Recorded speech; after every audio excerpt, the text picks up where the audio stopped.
जय Shri Krishna to all divine soul. Darsh virtual academy में आपका स्वागत है। मैं हूं आपका ट्रेनर नारायण दास और मेरे साथ जुड़े हैं मेरे छोटे भाई लालचंद।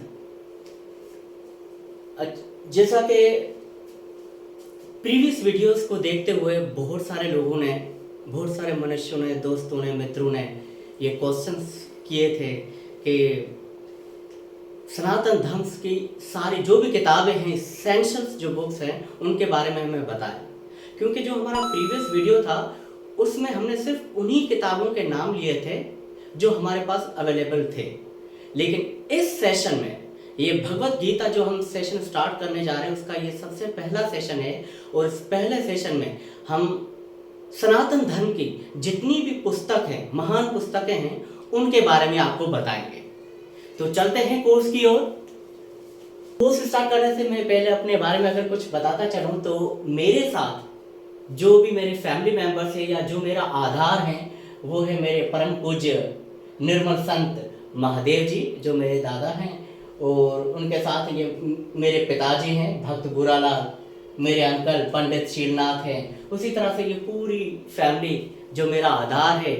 आज जिस जगह पे मैं खड़ा हूँ उसका कारण भी यही लोग हैं। तो ये मेरी छोटी सी फैमिली है जिनको आप देख सकते हैं वीडियो पास करके भी। चलते हैं आगे। कोर्स हम पहले भी अनाउंस कर चुके हैं कि ये कोर्स बिल्कुल फ्री होगा। अगर आप हमसे संपर्क करना चाहते हैं तो नारायण दास अनऑफिशियल पेज पे FB पे आप हमें फॉलो कर सकते हैं पूरी वीडियो सीरीज देखने के लिए, या YouTube पे दर्शवा के नाम से, दर्श वर्चुअल एकेडमी के नाम से भी हमारा एक चैनल है, उस पर जाके आप सारी वीडियोस देख सकते हैं। क्योंकि ये कोर्स बहुत एसेंशियल है।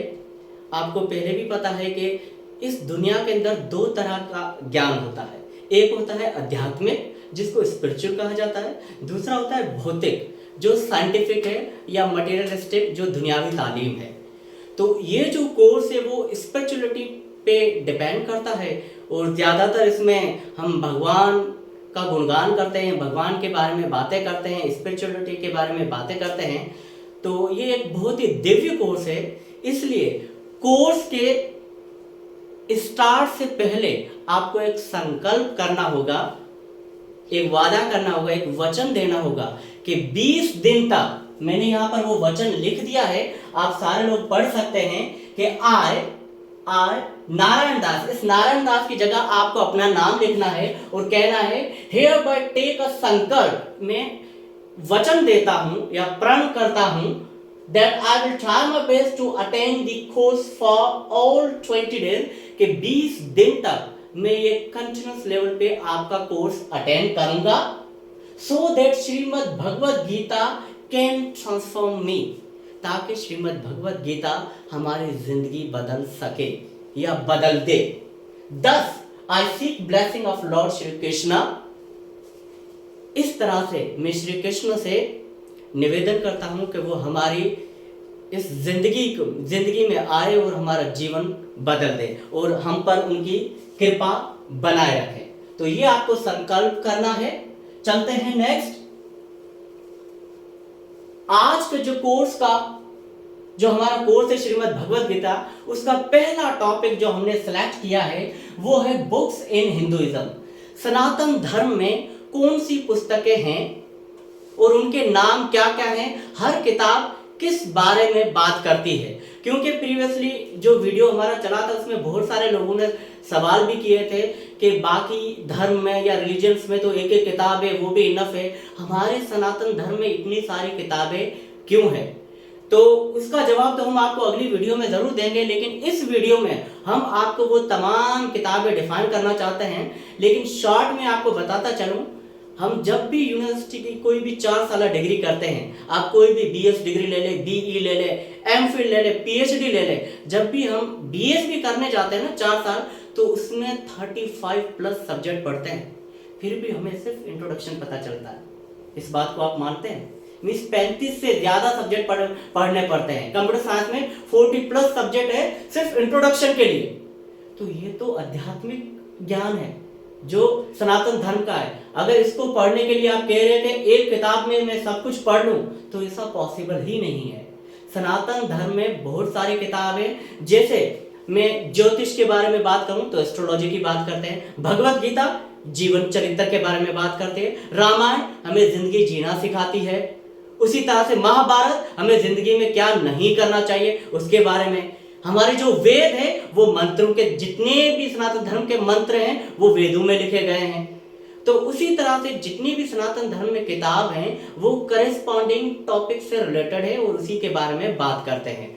एक किताब के अंदर ये पॉसिबल नहीं है, लेकिन जो भगवत गीता है उन सारे टॉपिक्स का जो मेजर चीजें हैं वो भगवत गीता में डिफाइन की गई हैं। इसीलिए इस कोर्स के अंदर हम भगवत गीता का अध्ययन करेंगे। आइए चलते हैं टॉपिक की ओर। टॉपिक हमारा क्या है? सनातन धर्म की बुक्स। अच्छा, यहाँ पर कंफ्यूज मत होइएगा, मैंने यहाँ पर लिख लिया था हिंदुइज्म। हिंदुइज्म अभी कलयुग में अंग्रेजों ने वर्ड यूज किया था। मैं यहाँ पर आपको आपके नॉलेज के लिए बताता चलूँ कि हम हिंदू धर्म के लिहाज से नहीं है, हम एरिया के लिहाज से आप हिंदू कह सकते हैं, क्योंकि हिंदू हमारे सिंधु नदी के बिहार पर नाम पड़ा था।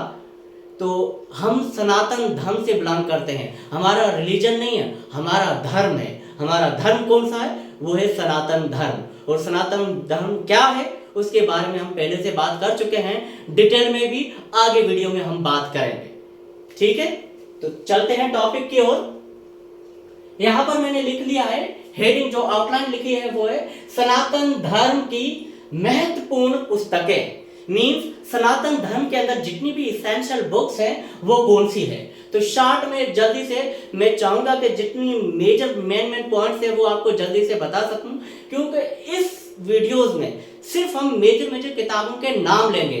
अगर आपको ज्यादा डेप्थ में पढ़ना है, उनकी डिटेल है, तो हम आगे जाके उसकी वीडियोस बनाते जाएंगे।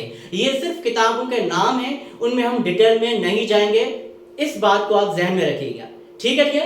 तो सबसे पहले जो सनातन धर्म के अंदर किताब है उनको कहा जाता है वेदस्य, वेद।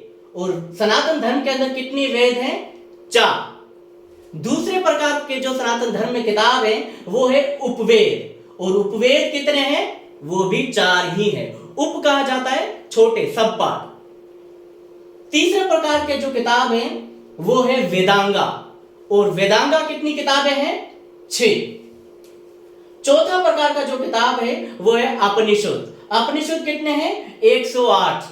लेकिन आपको 350 से ऊपर भी उपनिषद मिल सकते हैं, 200 भी कहीं पर मिलते हैं। 108 किताब मेरे पास उपनिषद अवेलेबल है पीडीएफ में, अगर आप चाहिए तो आप मुझे टेक्स्ट भी कर सकते हैं। उनके नाम, उनकी किताबें, ये जो भी किताब मैंने यहाँ पर लिखे हैं हर एक पीडीएफ की फॉर्मेट में मैं आपको दे सकता हूँ अगर आपको चाहिए तो। ओके, जो हमारे पास 5वीं प्रकार का किताब है वो है पुराण। अच्छा, पुराण का मतलब पुराना नहीं है, जो लोग बताते हैं, मंद बुद्धि लोग होते हैं वही पुराण मीन्स पुराना कहते हैं। पुराण का मतलब होता है जो पूर्ण करता हो, वेदों की नॉलेज को जो पूर्ण करता है वो है पुराण। और पुराण हमारे कितने हैं? 18। उसी तरह से उपपुराण, उप का मतलब है सब पाठ, उसके जो हिस्से हैं वो उपपुराण भी हमारे पास 18 ही है। दर्शन शास्त्र। अच्छा, यहाँ पर एक चीज बताता चलो, एक होता है धर्म शास्त्र। धर्म शास्त्र कहा जाता है हमारी स्मृति को, जैसे मनु स्मृति है या बाकी 18 स्मृति है जो मैं नाम बताऊंगा आपको। तो धर्म शास्त्र स्मृति है। उसी तरह से दर्शन शास्त्र होते हैं। दर्शन शास्त्र हमारे पास 6 हैं। श्रीमद् भगवत गीता। अच्छा, श्रीमद् भगवत गीता जो महाभारत में जो 23 पर्व से लेकर जो 23 अध्याय से लेकर जो 45 अध्याय तक श्रीमद् भगवत गीता का जो हिस्सा है वो है श्रीमद् भगवत गीता। वो उसका नाम है श्रीमद् भगवत गीता, लेकिन गीता एक नहीं है। याद रखना, द्वापर में भी श्री कृष्ण भगवान ने 2 बार गीता सुनाई है। जो पहली बार गीता सुनाई थी वो श्रीमद् भगवत गीता है जो अर्जुन को सुनाई। दूसरी बार भी गीता सुनाई थी अर्जुन के कहने पर, और उस गीता का नाम है अनुगीता। अनुगीता क्या है उस पुस्तक को भी मैं आपसे शेयर करूंगा और उसके बारे में भी हम जरूर पढ़ेंगे। तो अर्जुन ने 2 बार गीताएं सुनी थी, श्रीमद् भगवत गीता और अनुगीता। और टोटल गीताएं 50 से ज्यादा हैं। जैसे मैं शॉर्ट में नाम यहाँ पर हैं, गुरु गीता है, गर्भ गीता है, श्रीमद् भगवत गीता है, अनुगीता है, बहुत सारी ऐसी गीता हैं, मैं 50 के 50 यहाँ पर नाम भी लूंगा और किताबें भी आपको शेयर करूंगा अगर आपको चाहिए तो जुड़े रहें मेरे साथ।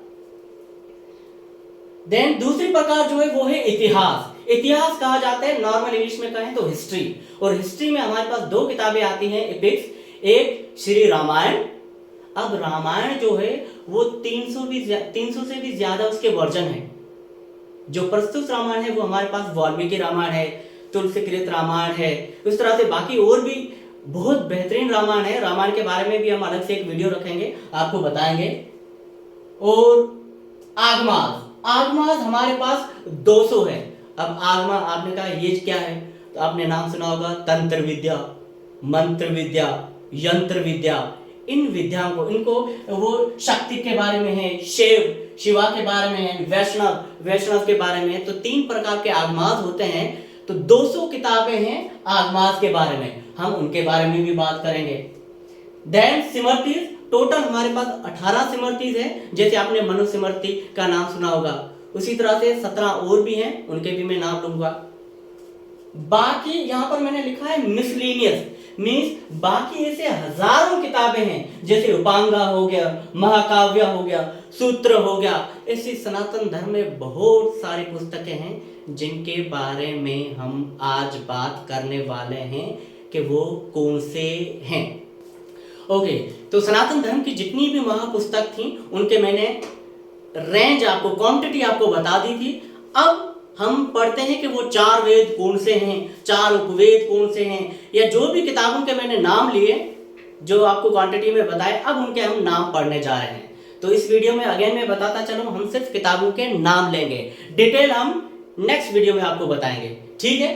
तो यहाँ पर एक और चीज मैं आपको बताता चलूं कि सनातन धर्म के अंदर जितनी भी पुस्तकें हैं ना, उसको 2 प्रकार में बांटा गया है। किस तरह से? सबसे पहला वर्ड लिखा है यहाँ पर श्रुति। श्रुति मीन्स ऐसे किताब जो भगवान के स्वयं अल्फाज हो, जिसको हम शब्द अवतार कहते हैं, जो किसी ऋषि मुनि के अल्फाज ना हो, भगवान के खुद के अल्फाज, उनको श्रुति कहा जाता है। जैसे हमारे वेद हैं या श्रीमद् भगवद गीता है, ये क्या है हमारे पास? श्रुति। जो डिवाइन वर्ड्स है, डिवाइन वर्ड किसको कहा जाता है? सेलेस्टियल या एटर्नल, दिव्य वाणी, जो भगवान की खुद की वाणी हो, रिवील्ड स्क्रिप्चर।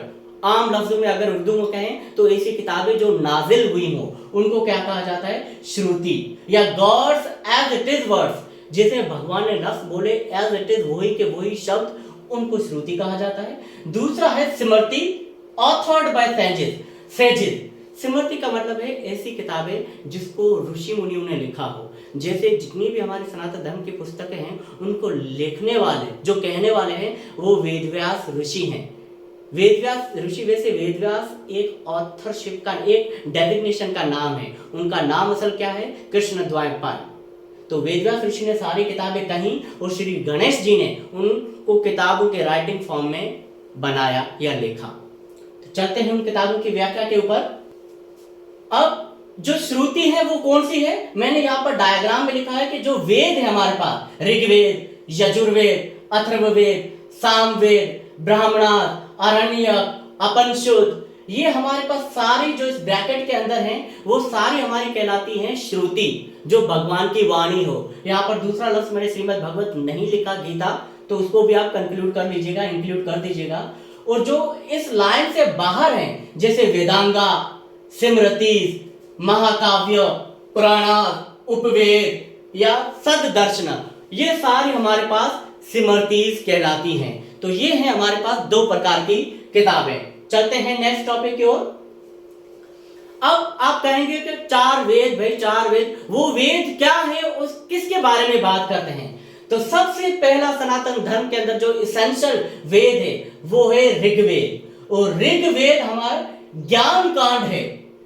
ऋग्वेद के अंदर सारे मंत्र लिखे गए हैं, ये मंत्रों पे डिपेंड करता है, और ये ज्ञान कांड है। दूसरा वेद है वो है यजुर्वेद, और यजुर्वेद कर्म कांड कहलाता है। ये कहलाता है एक्शन, रिचुअल, जो मंत्र पढ़ते हैं उनकी विधिज जो कही गई हैं, उन विधिज के बारे में यजुर्वेद बात करता है। तीसरा है सामवेद। सामवेद है उपासना के जो मंत्र हैं, आपके पास विधि भी है तो उसकी उपासना कैसे की जाए, वर्शिप या चांट्स, उस मंत्र का उच्चारण कैसे हो, तो उसके बारे में जो वेद बात करता है वो है सामवेद। और आखिरी जो वेद है वो है अथर्ववेद।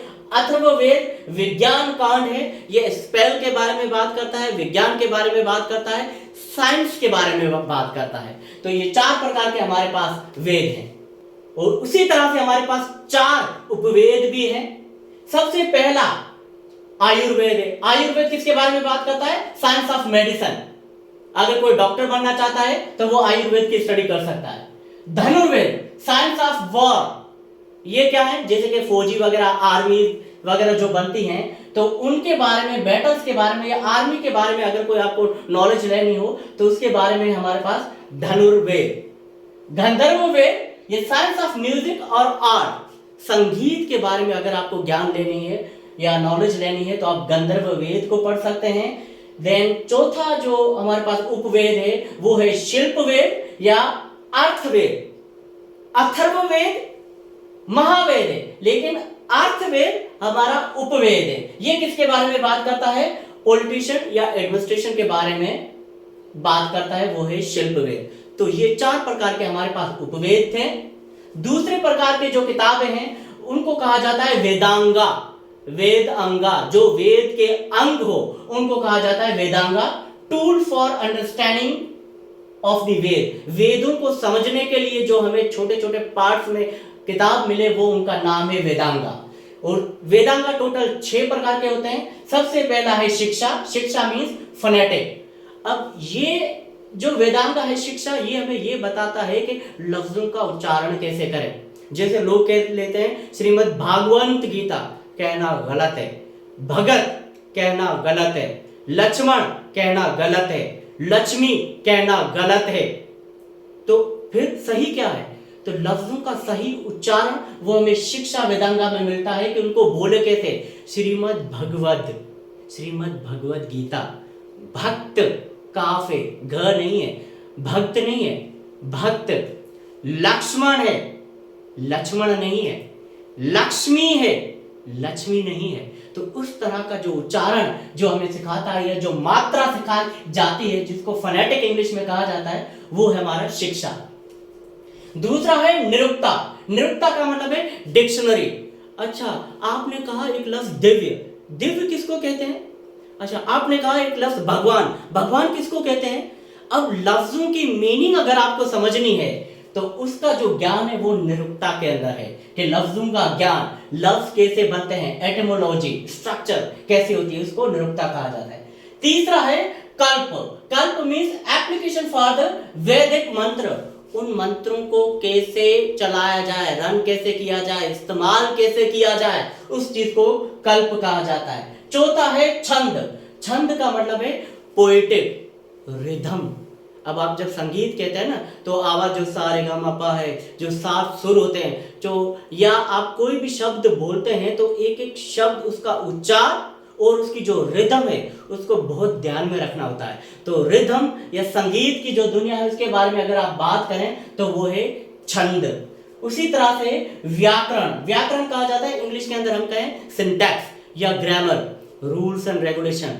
अब बोलना आ गया, शब्द भी आपके पास है, अब इसका इस्तेमाल करना भी है, लेकिन कौन सा लफ्ज कहां पर रखना है, कैसे बोलना है, इस चीज को हमें सिखाता है व्याकरण। व्याकरण का मतलब है scientific study of any language. किसी भी जुबान को सीखने का जो तरीका है उसको व्याकरण या ग्रामर कहा जाता है। इंग्लिश में वर्ड है ग्रामर, राइट? ओके। और आखिरी जो पार्ट है वो है ज्योतिष, एस्ट्रोनॉमी या एस्ट्रोलॉजी के बारे में बात करता है। तो ये 6 प्रकार के हमारे पास वेदांगा है। चलते हैं नेक्स्ट टॉपिक की ओर, उपांगा। अब वेदांगा हो गए, अब उपांगा क्या है? उपांगा और कुछ नहीं है, जो मैंने आपको 2 प्रकार का ज्ञान बताया, एक श्रुति एक स्मृति। तो श्रुति हमारे वेदस्य और स्मृति हमारा जो है वो एक्चुअली उपांगा है। उपांगा के अंदर 4 चीजें मेजर हैं। न्याय, जो धर्मशास्त्र है हमारे पास, उनको हम कह सकते हैं, या मीमांसा, जो मंत्र वेदों में कहे हैं उनकी व्याख्या, उनका इंटरप्रिटेशन, ग्लोसरी जो है वो हमारा मीमांसा है। इतिहास और पुराण, हमारे पास 18 उपपुराण है। 18 महापुराण है, महाभारत है, रामायण है, ये सारे हमारे इतिहास और पुराण में आता है। धर्मशास्त्र, दर्शन शास्त्र, दो प्रकार के शास्त्र होते हैं, वो भी इसी में आते हैं। तो उपांगा जो है वो एक्चुअली सिमरती है, आप आसान भाषा में इतना समझ सकते हैं, डिटेल में हम बाद में पढ़ेंगे, ठीक है। नेक्स्ट अपनिषद। अच्छा, अपनिषद वेदों का आखिरी हिस्सा है। आपको पता है कि वेदों के 4 हिस्से हैं, ठीक है। जो लास्ट हिस्सा है, उसका लास्ट पार्ट है वेदों का, उसको अपनिषद कहा जाता है। अपनिषद का दूसरा नाम क्या है? वेदांता, वेद अंत, वेद अंत, वेद का अंतिम पार्ट, अंतिम जो हिस्सा होता है उसको वेदांता कहा जाता है। दूसरा उसका जो लफ्ज है वो है अपनिषद। अपनिषद और वेदांता एक ही बात है। और सनातन धर्म में 108 अपनिषद है। अगर आप इंटरनेट पे देखेंगे तो आपको 200 भी नाम मिलेंगे, 350 भी मिलेंगे। अगर आर्य समाज की बात करें तो वो तो सिर्फ 13 को मानते हैं, लेकिन मेरे पास 108 उपनिषद मौजूद है किताबों की शेप में, पीडीएफ में। आपको चाहिए तो आप मुझसे संपर्क कर सकते हैं। ओके, तो उपनिषद 108 हैं और हमें पता है कि सारे उपनिषद 108 वेदों से लिए गए। कैसे लिए गए ये भी आपको बताता चलता हूं। ऋग्वेद में से 10 उपनिषद बने हैं, यजुर्वेद में से 50 उपनिषद बने हैं, सामवेद में से 16 उपनिषद बने हैं और अथर्ववेद से 32 उपनिषद बने हैं। और ये जो उपनिषद है वो ब्रह्म, जीव और जगत के बारे में बात करते हैं, उन्हीं की व्याख्या करते हैं या भगवान का गुणगान करते हैं। उनके अंदर भी मंत्रों की व्याख्या की गई है। चलते हैं नेक्स्ट। अच्छा, अब मैंने जो उपनिषद 108 कहे, अब कोई कहेगा नाम बताओ, बोलना तो आसान नाम है, तो ये उनके लिस्ट मैंने यहाँ पर नाम लिख दिए गए हैं, यहाँ पर नाम लिख दिए हैं। शायद आपको अगर पढ़ने में सही ना आ रहे हो तो मैं सोशल मीडिया पे स्नैपशॉट लेके इनके शेयर कर दूंगा। अगर आपको किताब चाहिए तो आप मुझसे संपर्क कर सकते हैं, हमारे पेज को फॉलो कर सकते हैं, वहां पर भी हम सारी किताबें शेयर करेंगे आपको पीडीएफ फॉर्मेट में, ठीक है। तो ये 108 अपने प्रीवियस में जाएंगे तो यहाँ पर 108 तक पूरे के पूरे 108 उपनिषद के मैंने यहाँ पर नाम लिख दिए गए हैं। आर्य समाज वालों को मैं एक बात बताता चलूं कि वो कहते हैं कि हम गीता को नहीं मानते, पुराणों को नहीं मानते या उपपुराणों को नहीं मानते, सिर्फ वेदों को मानते हैं। तो बात सुनिएगा, आप इस बात को जरूर मानेंगे कि 4 वेद है और वेदों का हिस्सा जो चौथा हिस्सा है वो उपनिषद है और उपनिषद 108 है। उनमें भी अगर गीता का नाम है तो गीता उपनिषद का नाम आता है। उसमें भी एक उपनिषद है जिसका नाम है कृष्ण उपनिषद। अब आप कहां जाएंगे?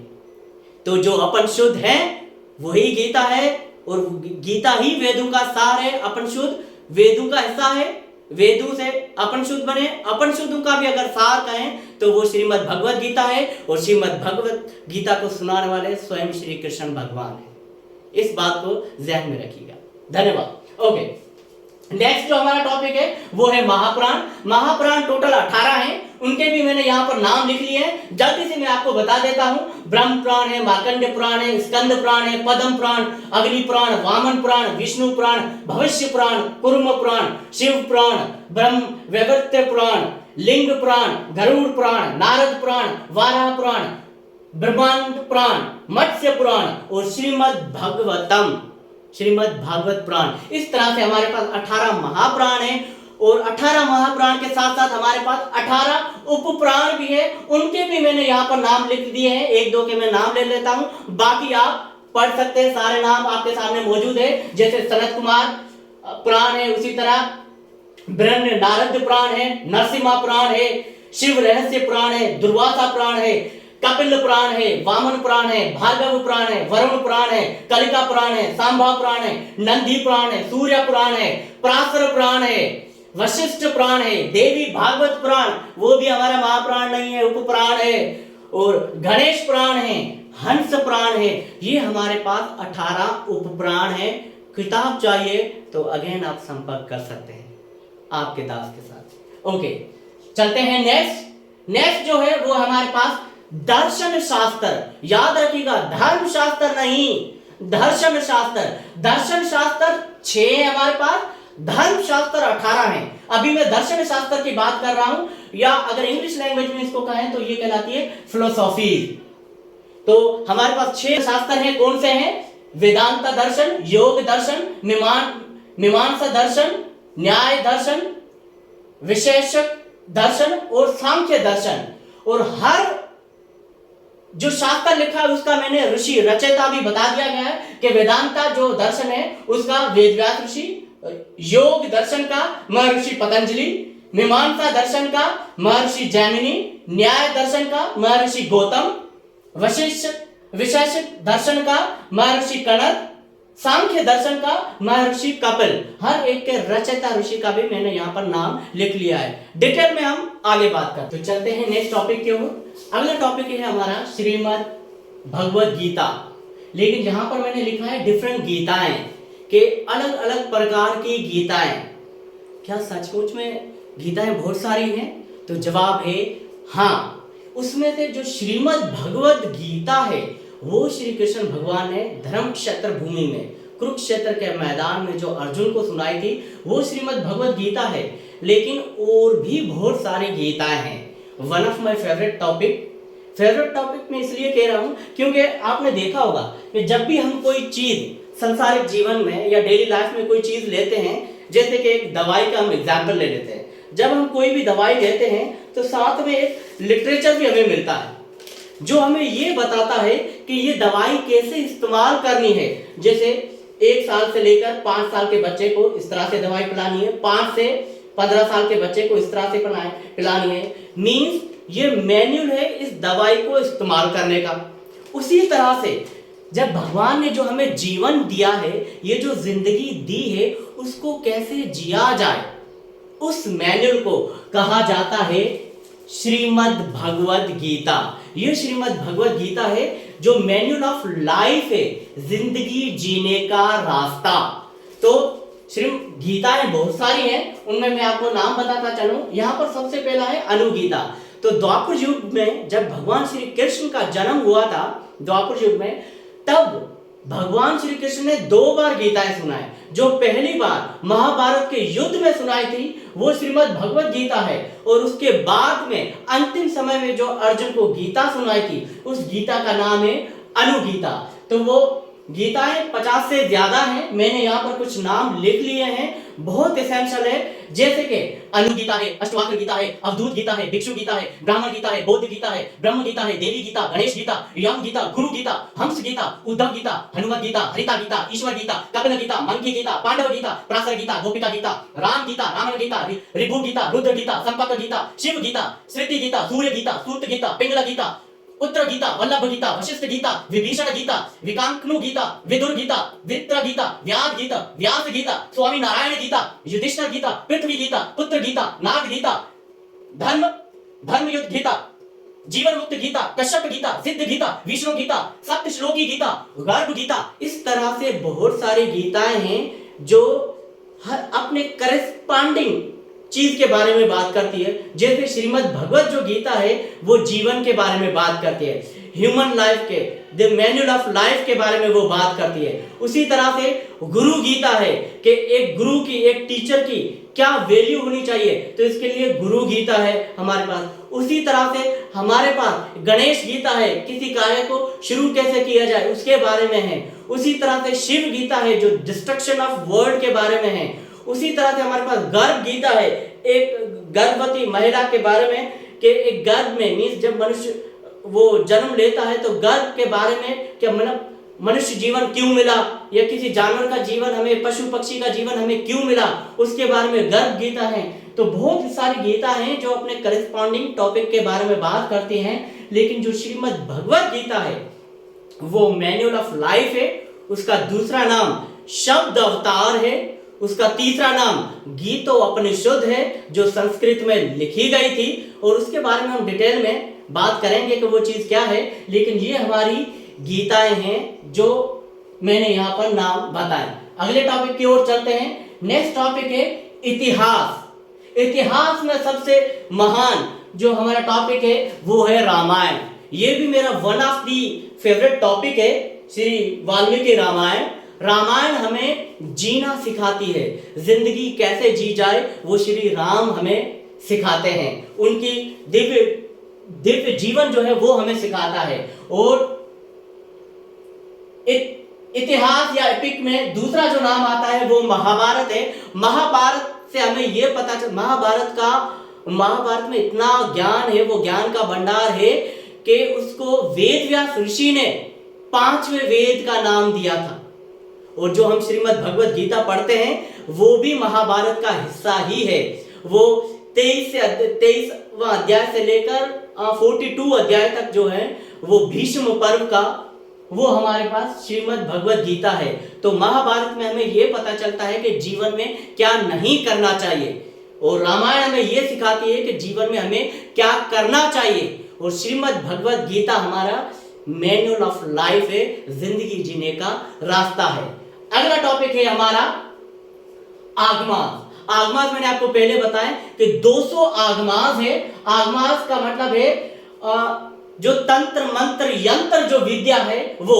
तो आगमास में सबसे पहला जो आगमा है वो वैष्णव आगमा है, उसमें 108, और जो शक्ति आगमा है उसमें 64, और जो शिव आगमा है इसमें 28। टोटल मिलाकर 200 आगमास है।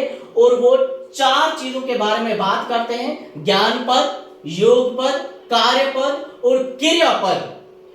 यहां पर लिखा हुआ है every Agama discourse on 4 topics, means हर आगमा इन चारों से रिलेट करता है, इन चारों के बारे में बात करता है। तो तंत्र मंत्र यंत्र की विद्या जो है वो हमारा आगमास कहलाता है, जिसको हम वैष्णव, शक्ति और शिव आगमा कहते हैं। नेक्स्ट टॉपिक है हमारा स्मृति। स्मृति का दूसरा नाम है धर्मशास्त्र, या उसको जनरल इंग्लिश में कहा जाए तो लॉ बुक। और लॉ बुक में हमारे पास टोटल 18 स्मृति हैं।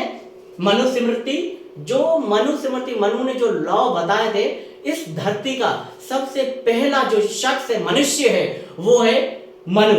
और सबसे पहली जो फीमेल है वो है शत्रुपा, जिसको ब्रह्मा ने बनाया था।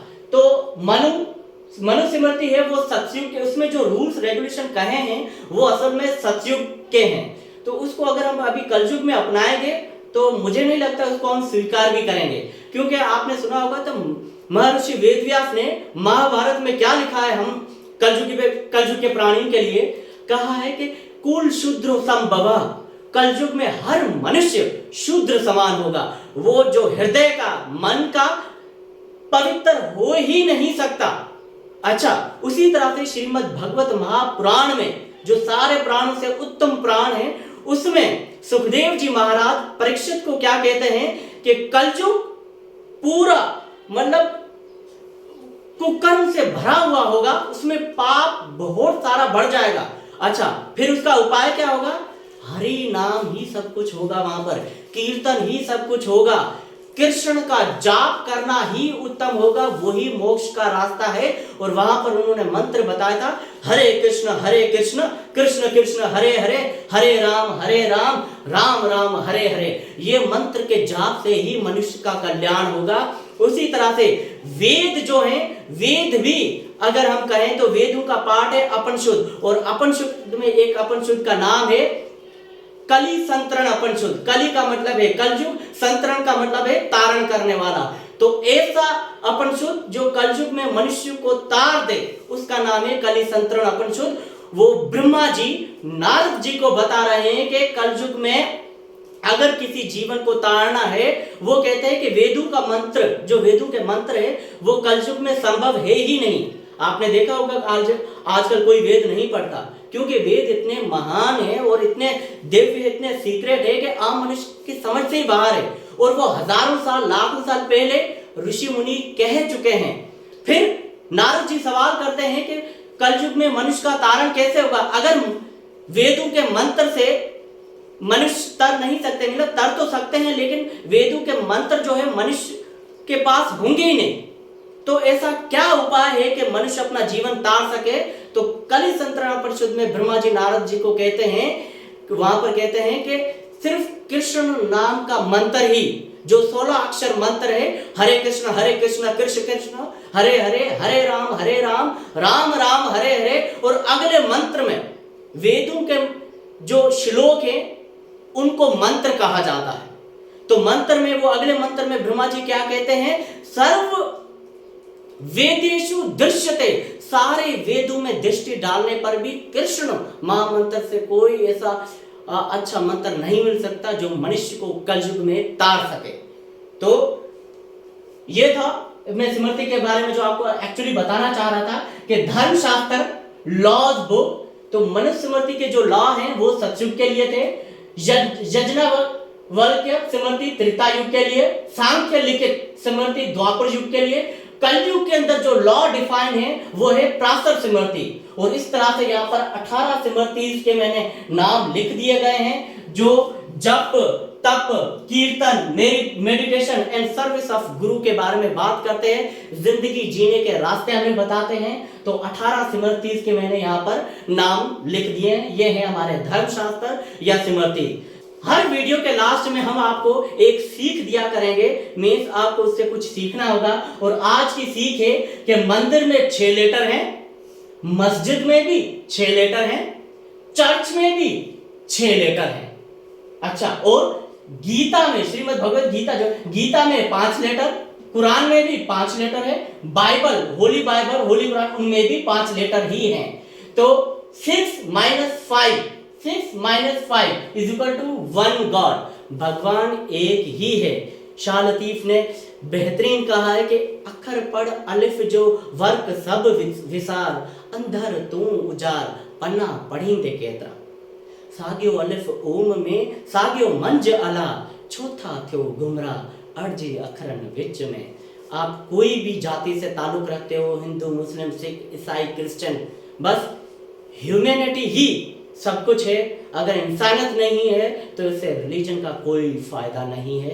इंसानियत मानव धर्म ही सबसे बड़ा धर्म है। श्रीमद् भगवत गीता के 18वें अध्याय में 64वें और 66वें श्लोक में भगवान श्री कृष्ण ने कह दिया है कि ह्यूमैनिटी ही सब कुछ है। और वो श्लोक क्या है हम आगे आपसे जरूर डिस्कस करेंगे। आज के लिए इतना काफी है। धन्यवाद। जय श्री कृष्ण।